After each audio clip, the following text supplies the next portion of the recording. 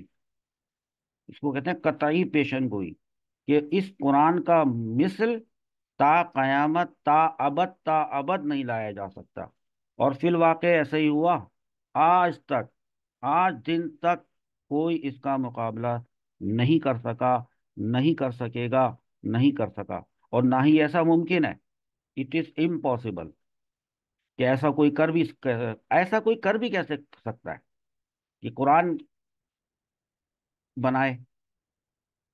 کوششیں کی ہیں بہت سے لوگوں نے، لیکن ان کو اتنی مار پڑی ہے اور ان کے اوپر اتنی ہنسی پڑی ہے کہ وہ ساری کوششیں جو ہے وہ منہ چھپائے پھرے پھر کیسے کر سکتے ہیں؟ جبکہ قرآن اللہ کا کلام ہے بھائی، اللہ کا کلام ہے، وہ اللہ جو ہر چیز کا خالق ہے۔ تو مخلوق کا کلام اور خالق کا کلام ایک جیسے کیسے ہو سکتا ہے؟ سوچیں آپ۔ پھر فرمایا فَاتَّقُوا النَّارَ الَّتِي وَقُودُهَا النَّاسُ وَالْحِجَارَةُ اعدت للکافرین۔ یہ جو ابھی ہماری سورۃ البقرہ کی آیت نمبر 24 ہے، اس سے یہ جو لکھا نا وقود، وقود، یہ جو لفظ ہے وقود، یہ وقود کا مطلب کیا ہوتا ہے؟ اس سے مراد وہ چیز ہے جو آگ کو جلانے کے لیے یا بھڑکانے کے لیے اس میں ڈالی جاتی ہے۔ جیسے لکڑی ڈالتے ہیں ہم آگ میں، تو آگ جل رہی ہے اور اس کو ہمیں زیادہ جلانا ہے تو اس میں لکڑی ڈالیں گے۔ یہ وہ چیز ہے وقود، اور وقود اس کا وقود یعنی ہاتھ ضمیر لوٹ رہی ہے نار کی طرف، پیچھے جو نار ہے۔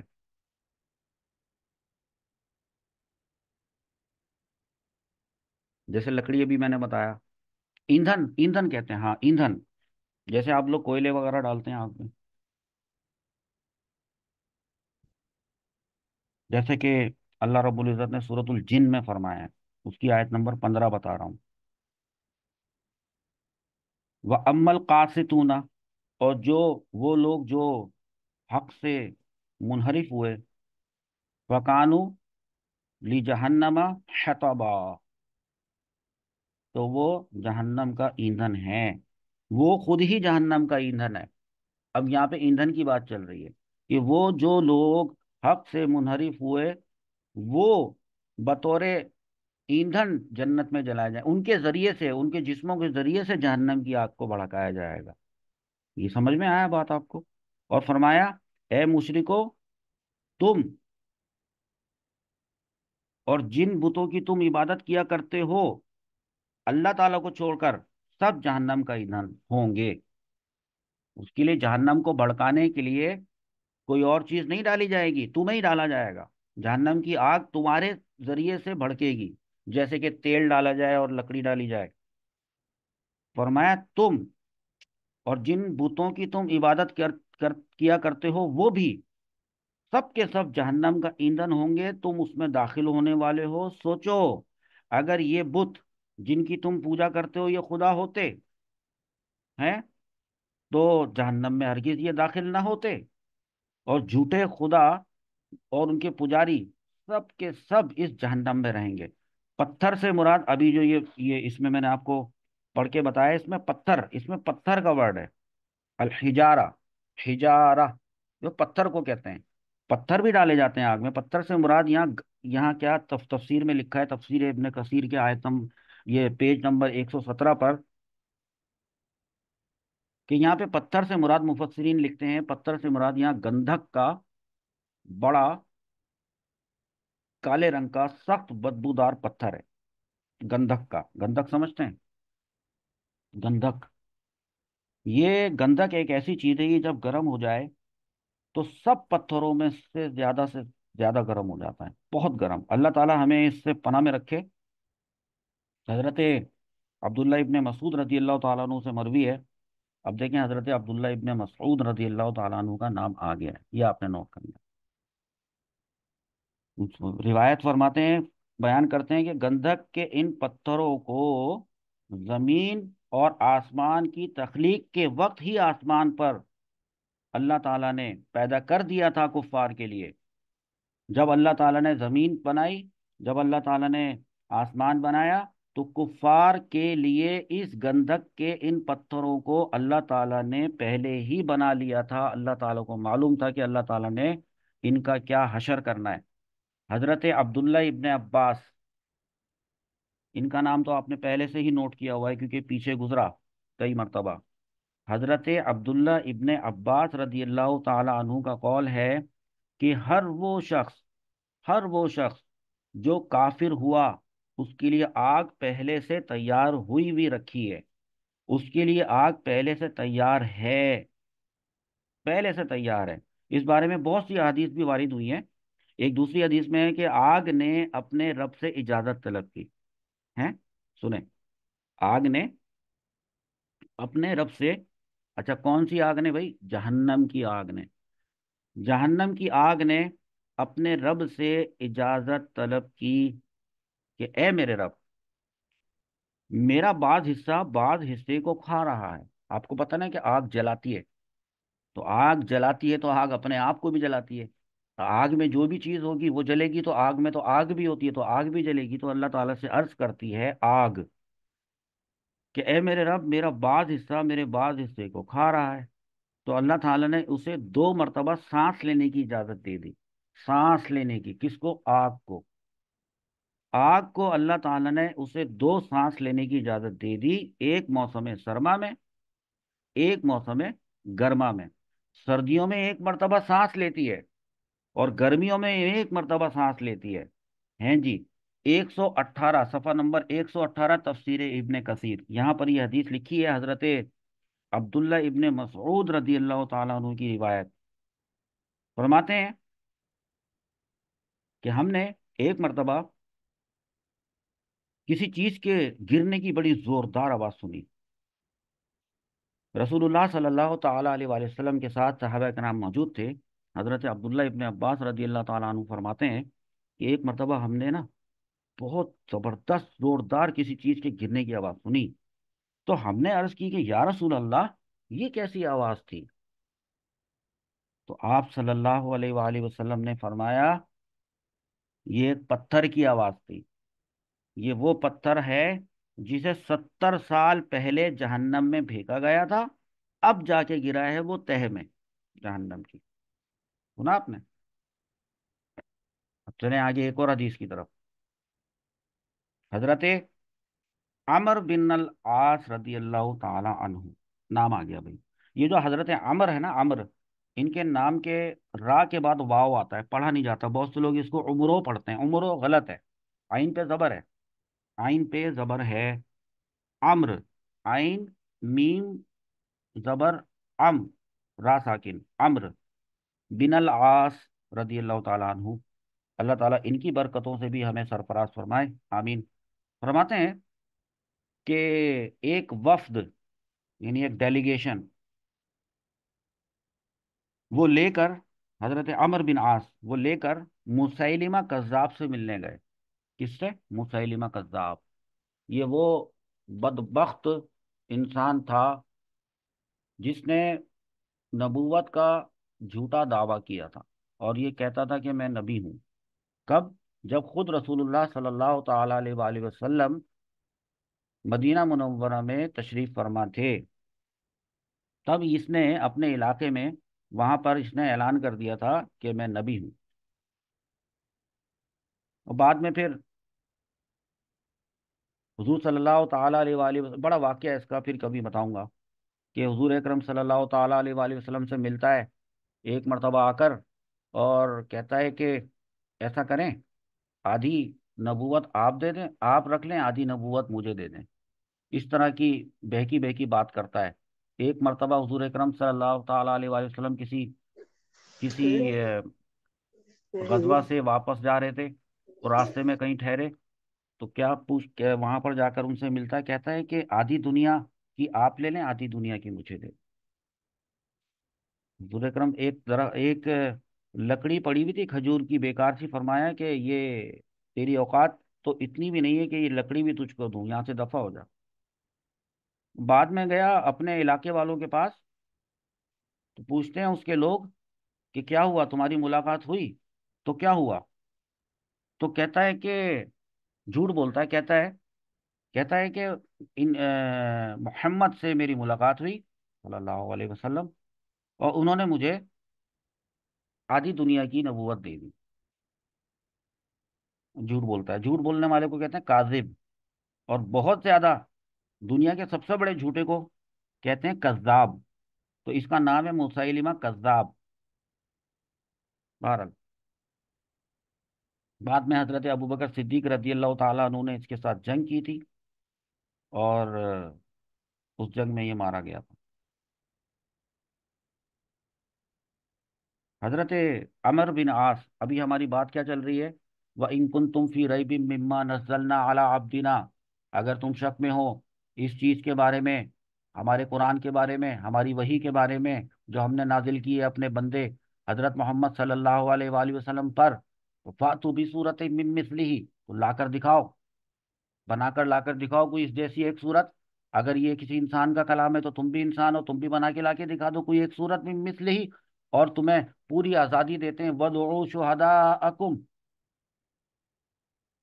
لے آؤ اپنے، بلا لو اپنے مددگاروں کو، کسی کی بھی عربی زبان کا فصیح و بلیغ، روحانیت کا کسی بھی طرح کا کوئی ایکسپرٹ ہو، سب کو ملا لو، پوری دنیا کے جنات کو اور پوری دنیا کے انسانوں کو ملا لو، وَادْعُوا شُهَدَاءَکُمْ مِن دُونِ اللَّهِ إِن كُنتُمْ صَادِقِينَ، اگر تم سچے ہو تو نہیں تم سچے، تم تو جھوٹ بول رہے ہو، تم میں سے بہت سو کو پتا ہے کہ یہ اللہ کا ہی کلام ہے۔ تو حضرت عمر بن عاص رضی اللہ تعالیٰ عنہ وہ فرماتے ہیں کہ وہ ایک مرتبہ وفد لے کر مسیلمہ کذاب، خبیث، منافق کے پاس ملنے گئے۔ یہ دراصل حدیث یہ اس وقت کی بات ہے جب حضرت عمر بن عاص رضی اللہ تعالیٰ عنہ خود مسلمان نہیں ہوئے تھے، یہ بھی آپ ذہن میں رکھیے گا، یہ اس حدیث کی خاص بات ہے، ان کے مسلمان ہونے سے پہلے کی بات ہے، صحیح ہے؟ تو مسیلمہ نے آپ سے، حضرت عمر بن عاص سے پوچھا کہ اس وقت مکے میں تمہارے ساتھی پر کیا اترا ہے؟ یعنی پوچھنا چاہتا تھا کہ کیونکہ روزانہ وہی نازل ہوتی تھی، دن میں کئی کئی مرتبہ وہی نازل ہوتی تھی، قرآن اتر رہا تھا، پوچھتا ہے اس وقت مکے میں تمہارے ساتھی پر کیا اترا، مطلب لیٹسٹ وہی کیا نازل ہوئی؟ تو حضرت عمر بن عاص رضی اللہ تعالی عنہ نے فرمایا، جبکہ اس وقت وہ اسلام نہیں لائے تھے، کہ ان پر ایک بلیغ مختصر سی صورت اتری ہے، جو اتنی بلیغ اور اتنی جامع ہے کہ کوئی حد نہیں۔ اس نے پوچھا مسیلمہ کذاب نے کون سی صورت؟ تو آپ نے فرمایا کہ یہ صورت نازل ہوئی ہے حضرت محمد پر صلی اللہ علیہ وسلم، والعصر، عصر کی قسم، ان الانسان لفی خسر، بے شک تمام انسان خسارے میں ہے۔ یہ والی سورت العصر سنائی انہوں نے، یہ نازل ہوئی ہے۔ اب یہ اتنی جامع ہے نا، ان الانسان لفی خسر، تمام انسان خسارے میں ہے، الا الذین آمنوا، سوائے ان لوگوں کے جو ایمان لائے، وعملوا الصالحات، اور جنہوں نے نیک اعمال کیے، وہ سب خسارے میں نہیں ہیں، جو ایمان لائے اور جنہوں نے نیک اعمال کیے۔ وتواصوا بالحق، ترغیب دیتے ہیں حق کی، وتواصوا بالصبر، اور صبر کی تلقین کرتے ہیں، بس یہ لوگ بچ گئے، باقی جتنے بھی بچے باقی رہ گئے انسان سب خسارے میں۔ اب مسیلمہ بن کذاب، اس نے ایک لمحے کے لیے سوچا، پھر سر اٹھایا اور کہا کہ اس کی مثل تو مجھ پر بھی آج ایک وہی نازل ہوئی ہے۔ حضرت عمر نے پوچھا وہ کیا نازل ہوئی ہے؟ تو کہتا ہے یا وبریا، عربی میں ہے بتاتا ہوں ترجمہ، یا وبریا جنگلی چوہے کو کہتے ہیں، وبرانما انت اذنانی و صدر و سائر کا حقر فقر، اے جنگلی چوہے، اے جنگلی چوہے، تیرے دو کان ہیں اور تیرا ایک سینہ ہے، وہ تیرا سارا وجود بالکل حقر فقر بالکل حقیر ہے۔ یہ کہہ کے بڑا چوڑا سینہ کر کے پوچھتا ہے، اے عمر، کیسی لگی تمہیں، کیا رائے تمہاری؟ تو حضرت عمر بن عاص، جو کہ ابھی اسلام بھی نہیں لاتے، کہنے لگے، اللہ کی قسم تو بھی جانتا ہے اور میں بھی جانتا ہوں کہ تو جھوٹ بول رہا ہے، کہ تو جھوٹ بول رہا ہے۔ یہاں تک بس اتنا کافی ہے اس چیلنج کے بارے میں سمجھنے کے بارے میں۔ سورۃ البقرہ کی آیت نمبر 23 اور 24 کے بارے میں اللہ تعالیٰ نے ہمیں کافی کام کی باتیں سکھائیں، ہم اللہ رب العزت کا شکر ادا کرتے ہیں۔ اس کے بعد ہم چلیں گے اگلی آیت نمبر 25 پر۔